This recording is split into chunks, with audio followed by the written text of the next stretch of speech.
On retrouve Loïc Ballet à Toulouse. Alors, pas de jingle, parce qu'on va directement sur la petite table, en extérieur, en terrasse, rejoindre notre ami là-bas. Pourquoi on parle du café aujourd'hui, au fait, Loïc?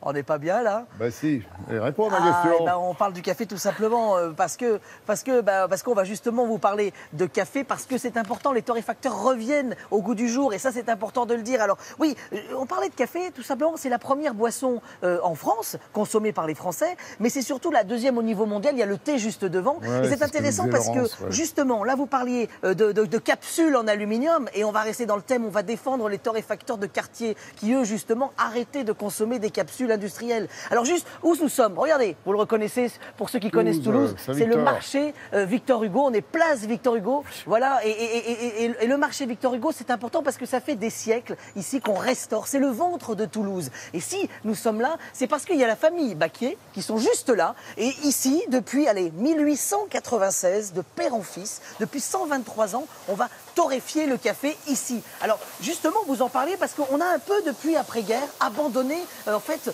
notre torréfacteur de quartier. Avant, il y avait des torréfacteurs de partout. Rien que sur cette place, ici, on en comptait 5. Et ici, c'est un peu l'exception qui confirme la règle, puisque pendant 50 ans, on est passé au café, on va dire, café moulu, le café industriel, et on a un peu oublié nos torréfacteurs de quartier, justement. Et là, on va les défendre aujourd'hui. Ben oui, parce qu'il y a eu, depuis 50 ans, l'explosion des grandes surfaces où on a pris l'habitude d'aller chercher notre café. Or, on vient d'en parler, hein, c'est pas la même qualité, et puis, il y a des dangers. Hein. Alors, c'est pas du tout la même qualité, c'est important de le dire. La qualité et le secret du torréfacteur artisanal, il est là, venez voir. C'est dans le choix du grain de café. Regardez, ça, alors là, vous allez me dire, elle était peut-être un peu claire, cette graine. Normal, c'est le grain vert. On appelle ça le grain vert parce qu'en fait, il n'a pas été manufacturé, il n'a pas été torréfié. C'est tout simplement, en fait, la graine. Parce qu'à la base, en fait, le café, c'est une baie, comme une cerise. Une baie rouge, on va retirer la pulpe et on va garder que la graine.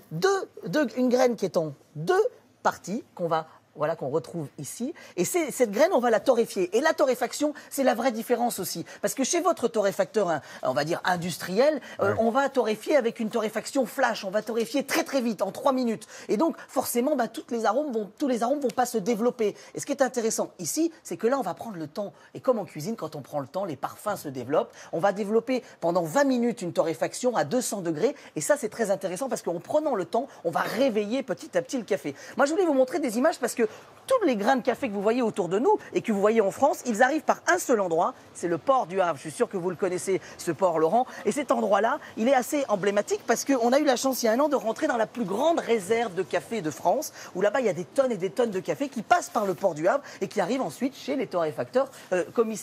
Et ce qui est intéressant, c'est que grâce à la torréfaction de l'artisan, on va pouvoir travailler sur des parfums complètement différents. Regardez, petit à petit, plus on va torréfier le café, plus il va prendre de la couleur et plus il va devenir corsé, comme celui-ci. Là, on parle, sur celui-ci par exemple, alors vos torréfacteurs vont vous en parler souvent, on parle de robe de moine. C'est une couleur qui rappelait la robe des moines et qui en fait est restée, qui donne une teinte pour les torréfacteurs. Alors justement, Patrick, expliquez-nous, là on a Arabica, Robusta, c'est ça? Tout à fait. Alors, la différence? 2 variétés différentes. L'Arabica, ce sont des arbustes qui poussent essentiellement en Amérique centrale et Amérique du Sud. Oui. Une altitude comprise entre 800 et 1800 mètres sur les hauts plateaux. On va être plus sur un café plus léger là. Voilà, déjà. c'est plus fin, plus aromatique. Le Robusta, comme son nom l'indique, il est robuste. Voilà, exactement. C'est un café qui contient plus de caféine, qui est essentiellement produit dans les plaines d'Afrique de l'Ouest et Asie du Sud-Est. Alors juste, ce qui est intéressant, c'est que là, en fait, j'ai l'impression que comme dans le vin, il y a un terroir. Voilà. Et vous allez choisir en fonction des terroirs? En fonction des terroirs, si tu veux, les cafés poussent dans des terroirs différents, les altitudes différentes. Ça, c'est comme dans le vin, si tu veux, en fonction de l'origine. Vous allez ensuite faire votre mélange qu'on est en train de faire justement ici. Venez, Laurent, je vais vous montrer. Parce que rapide, en fait, 5 après, secondes, allez. Le café, une fois qu'on a un bon café, il faut pouvoir... 5 secondes, voilà tout le choix qu'on peut avoir au niveau des cafetières. Mais moi, ce que je vous conseille, surtout, c'est d'acheter régulièrement chez votre torréfacteur votre café en poudre, mais quand il est en poudre, il va vite perdre ses arômes. Donc achetez des petites quantités pour justement garder toujours une poudre de café fraîche. Voilà, c'est tout ce que j'avais à vous dire. Et c'est très bien, merci Loïc, merci à toute l'équipe de Télématin qui vous a accompagné à Toulouse, merci.